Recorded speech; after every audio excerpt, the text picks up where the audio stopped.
ലൈംഗിക ആരോപണം നേരിട്ട രാഹുൽ മാങ്കൂട്ടത്തലിനെതിരായ സോഷ്യൽ മീഡിയയിൽ പ്രതികരിച്ചതിന്റെ പേരിൽ രാഹുൽ ഫാൻസുകളുടെ കടുത്ത സൈബർ ആക്രമണത്തിന് ഇരയാകേണ്ടി വന്ന വ്യക്തിയാണ് യൂത്ത് കോൺഗ്രസ് മുൻ ഭാരവാഹിയായ താര ടോജോ അലക്സ്.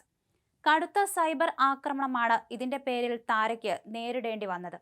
ഇവരുടെ സോഷ്യൽ മീഡിയയിലെത്തി അസഭ്യം വിളികളുമായി ഒരു കൂട്ടം ആളുകളും.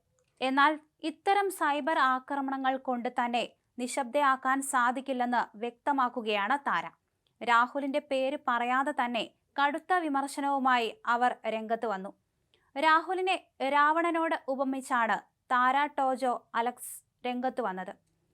എത്ര അലക്കി വെളുപ്പിച്ചാലും, എത്ര കഥകൾ പാടിപ്പുകഴ്ത്തിയാലും, എത്ര മാരീച്ച വേഷങ്ങളെ ഇറക്കി കാടിളക്കിയാലും രാവണൻ ക്രൂരനായ സ്ത്രീലമ്പടനാണെന്ന സത്യം രാമായണം വായിച്ചവർക്കും കേട്ടവർക്കും അറിയാമെന്നായിരുന്നു താര ടോജോ അലക്സ് ഫേസ്ബുക്കിൽ കുറിച്ചത്. അടക്കി ഭരിച്ച ലങ്കയും നേടിയ ക്ഷണിക സിംഹാസനങ്ങളും നഷ്ടമായത് ഒരു സീതയോട് തോന്നിയ അതിരുവിട്ട അഭിനിവേശം കൊണ്ടാണല്ലോ. അടക്കി ഭരിച്ച ലങ്കയും നേടിയ ക്ഷണിക സിംഹാസനങ്ങളും നഷ്ടമായത് ഒരു സീതയോട് തോന്നിയ അതിരുവിട്ട അഭിനിവേശം കൊണ്ടല്ലോ. ഉപകഥകളിലൊക്കെ രാവണന്റെ ലമ്പടത്തം കൊണ്ട് കരഞ്ഞ സ്ത്രീകളുടെ തേങ്ങലുണ്ടായിരുന്നല്ലോ.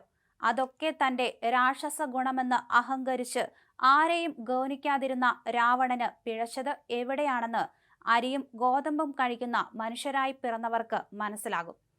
കശ്മീർ മുതൽ കന്യാകുമാരി വരെയുള്ള സകല സ്ത്രീകളുടെയും ഇൻബോക്സുകളിൽ പോയി പഞ്ചാര വർത്തമാനം പറയുകയും അതിൽ വീണു പോയവരുടെ മേൽ കടന്നുകയറ്റങ്ങൾ നടത്തുകയും ചെയ്ത ഒരുത്തനെപ്പറ്റി ഇടതടവില്ലാതെ പരാതികളും ആരോപണങ്ങളും ഉയർന്ന ആദ്യ ദിവസം മുതൽ അയാൾക്കെതിരെ പരസ്യമായി നിലപാടെടുക്കുകയും അത് കൃത്യമായി നേതൃത്വത്തെ അറിയിക്കുകയും അതിൽ ഇന്നും അടിയുറച്ചു നിൽക്കുകയും ചെയ്യുന്നതിൽ അഭിമാനം മാത്രം. എല്ലാ വ്യക്തികൾക്കും മേലെയാണ് ഇന്ത്യൻ നാഷണൽ കോൺഗ്രസ് എന്ന പ്രസ്ഥാനമെന്നും ഇത്തരം പുഴുക്കുത്തുകളെ 1000 കിലോമീറ്റർ അകലെ അകറ്റി നിർത്തപ്പെടേണ്ടതാണ് എന്നതാണ് അന്നും ഇന്നും എന്നേക്കും തന്റെ നിലപാട്. അതിൽ അഭിമാനം മാത്രമാണെന്നും താര ടോജോ അലക്സ് വ്യക്തമാക്കി. അതേസമയം രാഹുലിനെ ഇന്നലെ പാർട്ടി സസ്പെൻഡ് ചെയ്തിരുന്നു. നടപടി മാതൃകാപരമെന്ന് പ്രതിപക്ഷ നേതാവ് വി.ഡി. സതീശൻ അറിയിച്ചിരുന്നു. എം.എൽ.എ സ്ഥാനം രാഹുൽ രാജിവെക്കുമെന്ന് ആരെങ്കിലും പറഞ്ഞിരുന്നോ എന്ന് അദ്ദേഹം ചോദിച്ചു.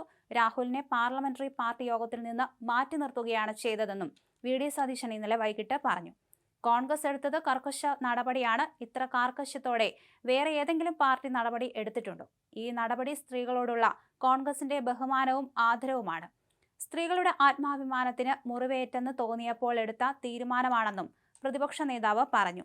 ആദ്യമായിട്ടാണ് ഒരു രാഷ്ട്രീയ പാർട്ടി ഇത്രയും കർക്കശത്തോടെയുള്ള ഒരു തീരുമാനമെടുക്കുന്നത്, വി.ഡി. സതീശൻ പറഞ്ഞു.